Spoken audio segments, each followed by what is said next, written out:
Hello students, हम discuss कर रहे थे टॉपिक इलेक्ट्रोमैग्नेट अर्थात magnetic effects of electric current. सबसे पहले हमने पार्ट देखा था students, when electric current allowed to pass through the conductor it produces magnetic field surrounding. Clear? And the direction of magnetic field produced is given by right hand thumb rule, सबको पता है। इसके बाद में हमने देखा था कोई सर्कुलर करंट कैरिंग लूप है और current allowed to pass through it gets magnetise, it produces electric field surrounding and inside.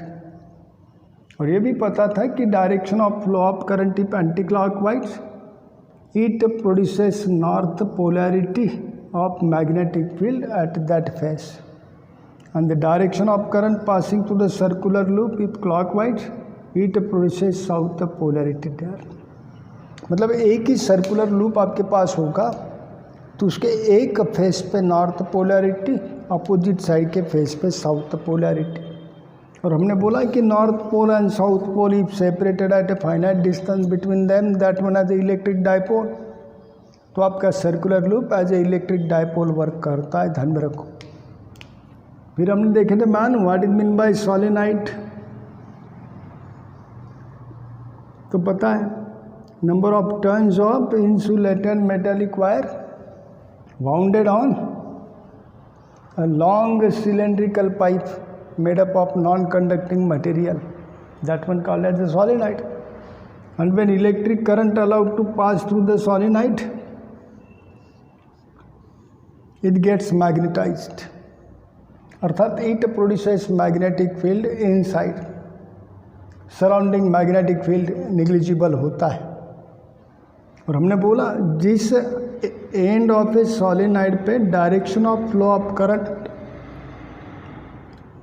Clockwise होगा तो उस एंड पे साउथ पोलैरिटी प्रोड्यूस होती है, और अदर एंड से देखा तो direction of flow of current आपको एंटी क्लॉकवाइज दिखेगा, तो फिर वहाँ पे north polarity of magnetic field produce होता है। तो करंट कैरिंग सोलेनाइड ये भी एज ए डायपोल एक्ट होता है, और इसका magnetic field produced inside the solenoid यदि आपको इंक्रीज करना है तो आपने लिखा था magnetic field inside the solenoid can be increase by increasing number of turns, increasing current passing, समझा। और इसके अंदर एक आपने सॉफ्ट आयरन कोर रखा था अर्थात रॉड, वो भी मैग्नेटिक फील्ड का स्ट्रेंथ इंक्रीज करता है इनसाइड। चलो सोलेनाइड तक का पार्ट आपने पढ़ा हुआ है। आज स्टूडेंट्स हमको जाना है, और इसके बाद में एक पार्ट हमने पढ़ा था कि मेरे पास कोई मैग्नेटिक फील्ड है और कैसे प्रोड्यूस करना है। तो आपको बार मैग्नेट पता है, इसके पास नॉर्थ पोल होता है, साउथ पोल होता है। इसको बैक करो और यहाँ पे नॉर्थ पोल रखो और यहाँ पे साउथ पोल, और नॉर्थ पोल से magnetic lines of force start होती है और they travel toward the south pole. तो ये बीच में आपका मैग्नेटिक फील्ड है, और ये मैग्नेटिक फील्ड का स्ट्रेंथ हर एक पॉइंट पे कांस्टेंट होगा, और strength of A magnetic field को ही आप मैग्नेटिक इंडक्शन बोलते हैं, भी एक्सप्लेन कर दूंगा। और हर एक पॉइंट पे मैग्नेटिक फील्ड का स्ट्रेंथ कांस्टेंट है, सेम है, इसका मतलब magnetic induction at each point in a magnetic field constant होगा। उसको बोलते हैं यूनिफॉर्म मैग्नेटिक फील्ड। क्या बोले मैम? Uniform magnetic field. और ये कोई मैग्नेटिक फील्ड था ऑफ इंडक्शन भी, जो स्ट्रेंथ रिप्रेजेंट करता है। एक्चुअली उसका डेफिनेशन होता है force experienced by unit north pole when placed at a point in a magnetic field. इस मैग्नेटिक फील्ड के किसी पॉइंट पे यूनिट नॉर्थ पोल रखो, ये नॉर्थ पोल इसको रिपेल करेगा, ये साउथ पोल उसको अट्रैक्ट करेगा, तो ये कोई फोर्स एक्सपीरियंस कर रहा है। That force experienced by unit north pole when placed at a point in a magnetic field is called as magnetic induction at that point. Unit भी आपको पता होगा टेस्ला, और इसको ही बोलते हैं वेबर पर मीटर स्क्वायर। अभी तो ध्यान में रखो और एक्सप्लेन करूँगा। अब मेरे पास यूनिफॉर्म मैग्नेटिक फील्ड है ऑफ इंडक्शन भी, और इसमें मेरे पास कोई चार्ज है क्यू, और वो चार्ज रेस्ट में नहीं है, मोशन में है, और ये था direction of motion of that charge. और डायरेक्शन ऑफ मैग्नेटिक फील्ड के साथ उसका एंगल है theta.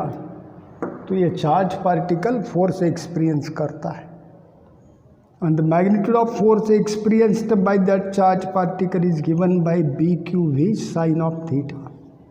B, magnitude of magnetic induction अर्थात strength of magnetic field. Q होता है charge, magnitude of a charge on that charge particle.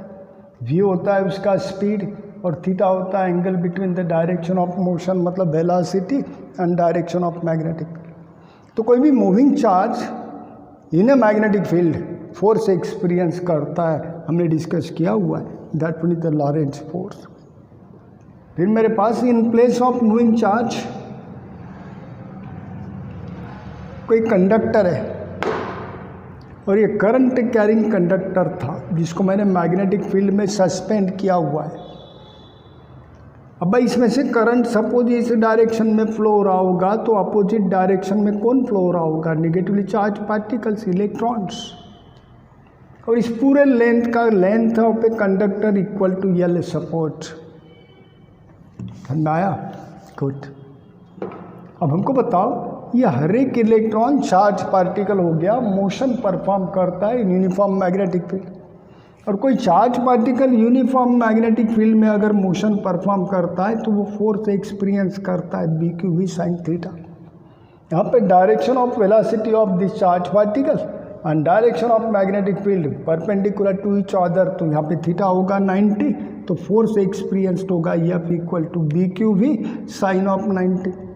और sign 90 का वैल्यू मान 1 होता है, और that one is the maximum value of sine theta. इसका मतलब maximum force experienced by that charge particle equal to BQV होता है। इतना force each charge particle experience कर रहा है। अब इस कंडक्टर के अंदर का हर एक चार्ज इतना फोर्स एक्सपीरियंस करता है BQV। यहाँ पे चार्ज Q के बजाय मैंने चार्ज ऑन इलेक्ट्रॉन E बोलना चाहिए, BeV। कोई प्रॉब्लम? अब हर एक चार्ज पार्टिकल अगर फोर्स एक्सपीरियंस करता है इनसाइड द कंडक्टर, तो बाय मीन वो खुद कंडक्टर ही तो टोटल फोर्स एक्सपीरियंस करेगा। क्लियर हो गया? When current carrying conductor suspended in uniform magnetic field will experience a force, and the direction of force नहीं है, direction of maximum force experienced by that conductor is given by left hand thumb rule. समझा? मैंने explain भी किया था, आप सबको पता है, it is the direction of magnetic field, it is the direction of current passing through the conductor, and that one is the direction of force experience. Last lecture में आपने एक्सप्लेन किया था, और उसका एक्सप्रेशन आपने फाइंड आउट किया था कि फोर्स एक्सपीरियंस्ड बाय कंडक्टर। तो मैंने बोला कि सपोज थ्रू दिस कंडक्टर उसका एक छोटा सा लेंथ कंसिडर करो DL, और DL इतने लेंथ से इलेक्ट्रॉन इलेक्ट्रॉन इलेक्ट्रॉन सबका मिला के कितना चार्ज फ्लो हो रहा है DQ, और कितने टाइम में फ्लो हो रहा होगा तो DT through the element DL of a conductor in time DT charge flowing equal to DQ by total. तो बहुत सारा चार्ज है।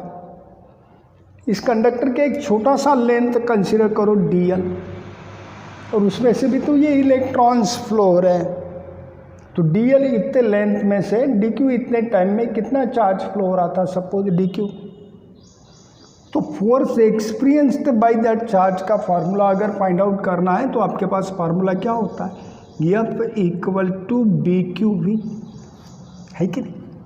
यहाँ पे B as it is, Q के बजाय कितना चार्ज था मेरे पास DQ, पर मेरे पास वेलोसिटी तो है नहीं, तो ये DQ चार्ज DT इतने टाइम में कितना डिस्टेंस कवर कर रहा था DL, तो V का वैल्यू होगा DL बाई DT।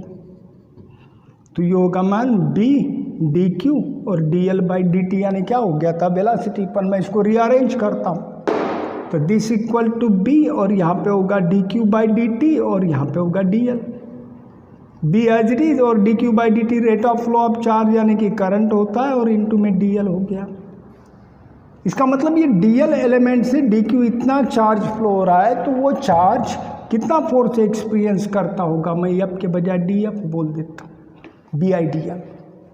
तो ये एलिमेंट डीएल इतना फोर्स एक्सपीरियंस करता है, तो टोटल कंडक्टर ऑफ लेंथ कितना फोर्स एक्सपीरियंस करेगा, डीएल डीएल डीएल ऐसे पार्ट है। तो total force experience equal to sum of all this forces, तो इनका सम करा तो बी कांस्टेंट है, आई कांस्टेंट है, और डीएल डीएल डीएल का सम करोगे तो total length of a conductor होता है, that one is the maximum force experienced by a conductor. तो ध्यान में रखो, मैंने यही पार्ट लास्ट पेज में एक्सप्लेन किया था। When current carrying conductor suspended in uniform magnetic field will experience a force, and the force experienced by that conductor का एक्चुअली फार्मूला आता है F equal to B I L sine theta. और force का यदि आपको maximum value लेना है experienced by that conductor, तो ये फैक्टर मैक्सिमम करना होगा। मैग्नेटिक इंडक्शन तो यूनिफॉर्म फिक्स था, current passing through the conductor भी फिक्स है, कांस्टेंट है, लेंथ ऑफ ए कंडक्टर भी फिक्स है, सिर्फ आपको साइन थीटा का मैक्सिमम वैल्यू लेना होगा, और साइन थीटा का मैक्सिमम वैल्यू 1 आता है। इसका मतलब maximum force experience equal to B I L होगा व्हेन थीटा इक्वल टू 90, क्योंकि साइन थीटा इक्वल टू आपने 1 पुट अप किया, और थीटा 90 मतलब angle between the direction of current flowing and direction of magnetic field, अर्थात that's equal to 90, मतलब they should be perpendicular, मतलब length of a conductor should be perpendicular to magnetic field, only in the case that conductor will experience a maximum force F equal to B I L. तो man ये maximum force experienced by conductor होता है, and then the direction of force experienced by the conductor, maximum force, but the value of maximum force experienced by the conductor is given by Fleming's left hand rule, सबको पता है। अब man इसका एक application हमारे पास है, that is your DC motor, further होगा AC motor भी। तो what is mean by DC motor, electric motor discuss करते हैं। बिफोर दैट मैं एक छोटा सा पार्ट एक्सप्लेन करता हूँ।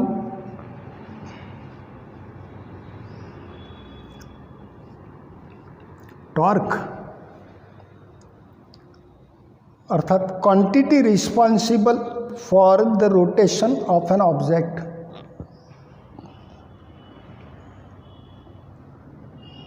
बेटे जी मैंने बोला मेरे पास कोई एक रॉड होगा,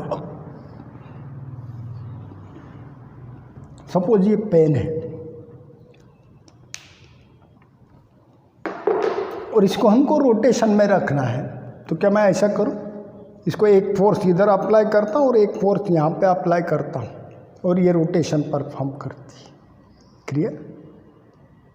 इसका मतलब इस बॉडी पे एक फोर्स अप्लाई किया यहाँ पे, और इक्वल मैग्नीट्यूड सेम फोर्स यहाँ पे अप्लाई किया, और ये दोनों इक्वल इन मैग्नीट्यूड है, सही के ही है, exactly opposite in direction, and they should act at two distinct points of the body.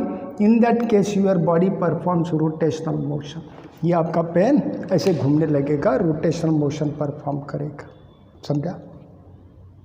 तो these two forces taken together called as a couple, मेरी बात ध्यान से सुनो, when two forces equal in magnitude but exactly opposite in directions acting at two distinct points of a body, then that body performs rotational motion. In this case, these two types of force, these two forces taken together called as a couple, and the turning effect of a couple is called as a torque.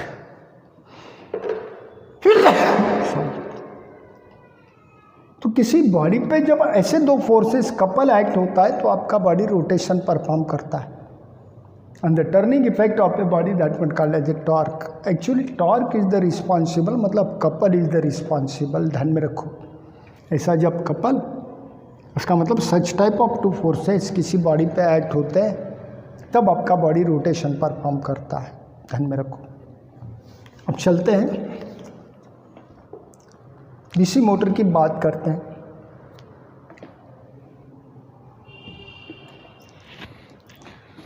तो what is mean by electric motor या DC motor? भाई definition तो आता है, it's a device which converts electric energy into mechanical energy, that one called as motor, DC motor, electric motor. और generator जैसे उलट होता है, वो मैकेनिकल एनर्जी का कन्वर्सन इलेक्ट्रिक एनर्जी में करता है। तो यहाँ पे DC motor is an electric device which converts electric energy into mechanical energy. It works on the phenomena when electric conductor या current carrying conductor suspended in uniform magnetic field will experience a force, and the direction of force experienced is given by Fleming's left hand rule. Rule तो direction of force देता है, पर इसका phenomena of working, principal of working क्या होगा? तो when current carrying conductor suspended in uniform magnetic field will experience a force. तो मेरे पास एक यूनिफॉर्म मैग्नेटिक फील्ड होना चाहिए, तो मेरे पास दो pole pieces of a bar magnet होंगे, इधर होगा नॉर्थ पोल और इधर होगा south pole. These are two pole pieces of a bar magnet. और हमको पता है north pole to south pole magnetic lines of force travel होती है, अर्थात ये था डायरेक्शन ऑफ मैग्नेटिक फील्ड। और ये magnetic field of uniform magnetic induction था बी, उसका स्ट्रेंथ कहीं पे भी जाओ कांस्टेंट था। और मेरे पास फिर होते हैं number of turns of insulated copper wire, metal wire, अर्थात एक टर्न नहीं है, टर्न्स आफ्टर टर्न्स है, number of turns of insulated copper wire, जिसको बोलते हैं आप आर्मेचर कॉइल। तो आपके मोटर, इलेक्ट्रिक मोटर के कंस्ट्रक्शन में पहला कंपोनेंट हो चुका है आपका bar magnets, pole pieces, north pole and south pole together with certain separation. और यूनिफॉर्म मैग्नेटिक फील्ड आपने प्रोड्यूस किया by using this two pole pieces.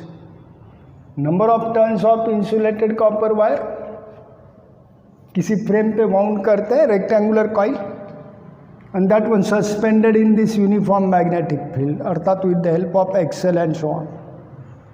और इस कॉइल को मैंने बोला armature coil, that's ABCD supports. Clear? एक रिंग होगा made up of conducting material, इसको दो पार्ट में आपको स्प्लिट करना है,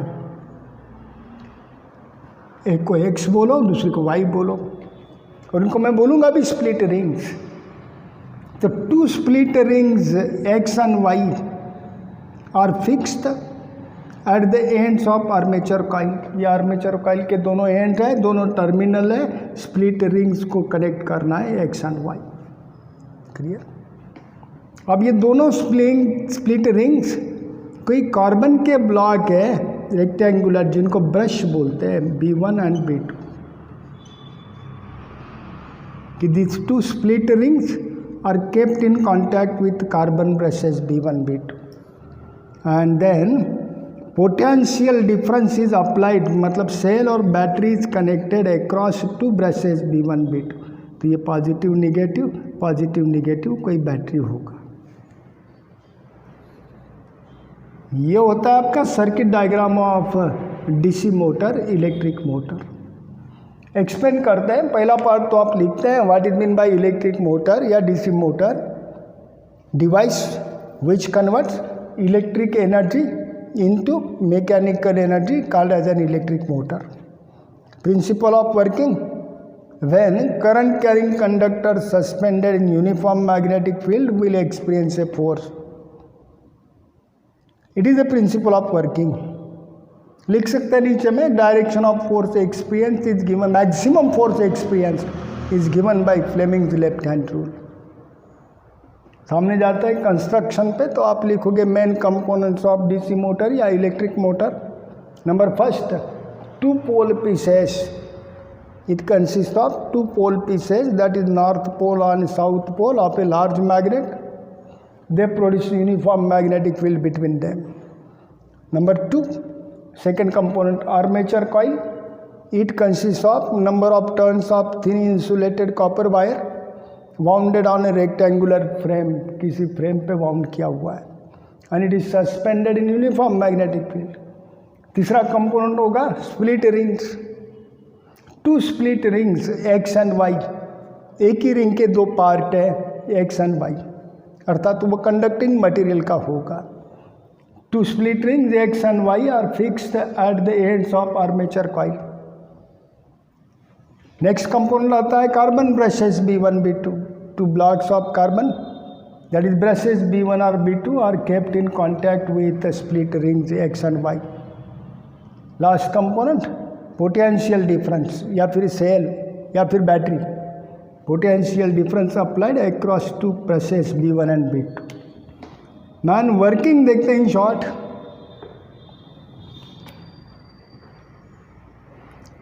अब भाई ये positive terminal of A battery है और बैटरी का स्विच अगर आपने ऑन किया होगा तो ये करंट फ्लो होगा through the circuit.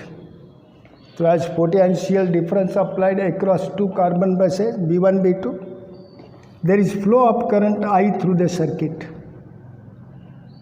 As current it passes through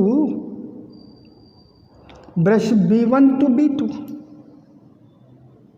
Initially there is flow of current from wire AB अर्थात A to D, then B to C, C to D and then D to brush B2 and so on. So initially there is flow of current through the armature coil अर्थात through the side AB, A to B and through another side in the direction C to D. अब इन side में से भी current pass होता है, पर ये direction of conductor और ये direction of magnetic field parallel है, दोनों के बीच में एंगल 0 है और force experienced by that conductor का फार्मूला आता है BIL साइन थीटा। थीटा अगर 0 हो गया तो साइन 0 0 होगा, तो ये साइड कोई फोर्स एक्सपीरियंस नहीं करते।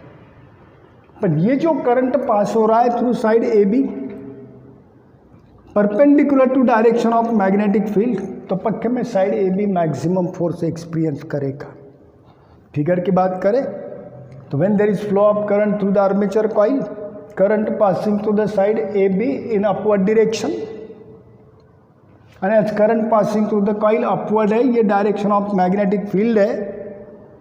Fleming's left hand rule apply करो तो direction of flow of current upward है, तो that side AB will experience a force inward. किधर फोर्स एक्सपीरियंस करेगी बेटे? Inward. And as there is flow of current to the side CD downward, just opposite direction हो गया, और ये direction of magnetic field था, तो force experienced by side CD upward direction में होगा। तो ये रेक्टेंगुलर आर्मेचर कॉइल था, उसके एक साइड पे फोर्स एक्ट हो रहा है इनवर्ड, तो एक साइड पे फोर्स हो रहा होगा आउटवर्ड। तो this 2 forces are equal in magnitude F equal to BIL।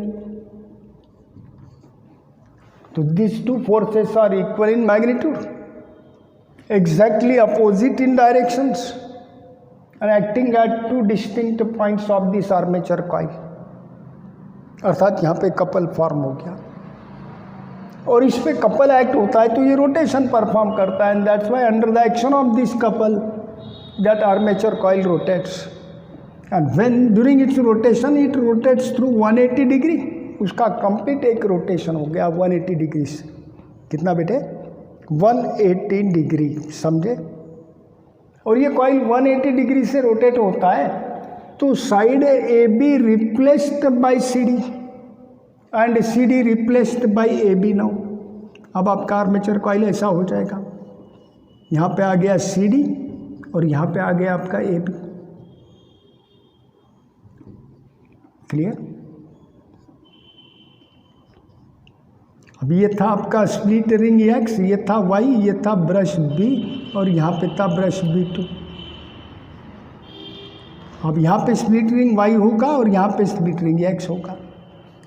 अब flow of direction of flow of current तो वही है, पर AB के बजाय यहाँ पे क्या होगा? CD, और स्प्लिट रिंग X के बजाय कौन सा स्प्लिट रिंग होगा? Y, क्योंकि वो तो फिक्स्ड है to the ends of armature coil.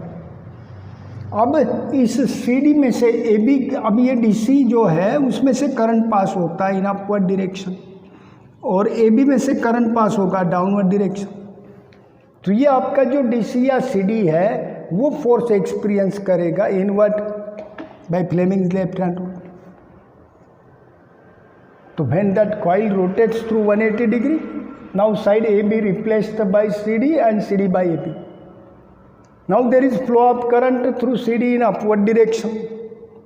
By Fleming's left hand rule will experience a force in inward. किधर फोर्स एक्सपीरियंस करेगा now? Inward. And as current passing through the side AB downward दिख रहा है तो will experience upward force. कौन सा force experience करेगा? Upward. और इसमें फोर्स होगा इनवर्ट। अब इसमें इनवर्ड फोर्स एक्ट होता है, इस पे अपवर्ड फोर्स एक्ट होता है। तो अगेन ये दोनों फोर्सेस टुगेदर कपल फॉर्म करते हैं and rotates the coil. Again coil rotate होता है through 180 degree and hence there is continuous rotations of coil under the action of this current passing. समझा? और ये कॉइल किसी एक्सल पे देन कंटिन्यूअसली रोटेशन परफॉर्म करता है। It is the working of electric motor. तो इलेक्ट्रिक मोटर इतना कोई बड़ा केस नहीं बेटा, अब शॉर्टली सुनो और थोड़ा सा लिखते आना चाहिए। तो आपको कभी पूछा इलेक्ट्रिक मोटर के बारे में तो आपको principal of working, construction and working लिखते आना चाहिए। तो अपन एक्सप्लेन कर रहे हैं इलेक्ट्रिक मोटर। तो व्हाट इज इलेक्ट्रिक मोटर? तो it is an electric device which converts electric energy into mechanical energy. आपको पता है सेल और बैटरी के पास इलेक्ट्रिक एनर्जी स्टोर्ड होती है, और ये इलेक्ट्रिक एनर्जी का कन्वर्शन उस कॉइल को रोटेशन देने में अर्थात मैकेनिकल एनर्जी में कन्वर्शन हो रहा है। तो इट इज़ अ डिवाइस या electric motor is a device which converts electric energy into mechanical energy. Principal of working, इसका वर्किंग वही है, ये कंडक्टर फोर्स एक्सपीरियंस करते हैं, therefore armature coil rotation perform कर रहा है। तो principal of working, when current carrying conductor suspended in uniform magnetic field will experience a force and the direction of force, maximum force experienced by the conductor is given by Fleming's left hand rule. धन्यवाद। फिर लिखते हैं construction. Construction में आप component से explain करो। Component first, two pole pieces या magnetic field. It consist of two pole pieces of a bar magnet that is north pole and south pole. They produce uniform magnetic field between them. Component second, armature coil ABCD। It consist of number of turns of insulated copper wire wounded on a rectangular frame. कोई problem? Number third, two split rings X and Y। Third component split rings. लिखोगे नीचे में, two split rings X and Y are fixed at the ends of armature coil या terminals of armature coils. Next component, carbon brushes B1 B2। Two blocks of carbon, that is carbon brushes B1 B2 are kept in contact, not fixed, are kept in contact with two split rings X and Y. Next component, potential difference or battery. Potential difference applied to carbon components अर्थात battery connected across two carbon brushes B1 and B2। ये overall आपका construction हो गया। Working की बात करते हैं। When electric current allowed to pass through the circuit, initially there is flow of current through the armature coil. आप लिख सकते हैं क्लॉकवाइज, अर्थात current passing through side AB of a armature coil is upward and current passing through the side CD that is downward. As there is flow of current through the side AB upward, it experiences a force in direction inward, अर्थात इस plane के inward होगा। By Fleming's left hand rule, current का direction upward है, ये direction of magnetic field है, तो ये साइड फोर्स एक्सपीरियंस करेगा inward. And similarly force experienced by side CD upward the plane. These two forces are equal in magnitude, exactly opposite in direction, they form a couple and that's why that armature coil rotates. When it rotates through 180 degree, कितने degree से rotate हो रहा है? 180 degree. At that time side A B replaced by C D and C D by A B. यहाँ पे आप C D आएगा और यहाँ पे ए बी आएगा, अभी बताया था।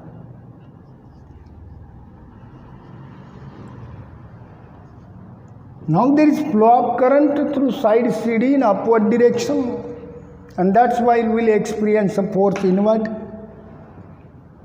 And similarly side AB there is flow of current in downward direction, therefore we will experience a force upward.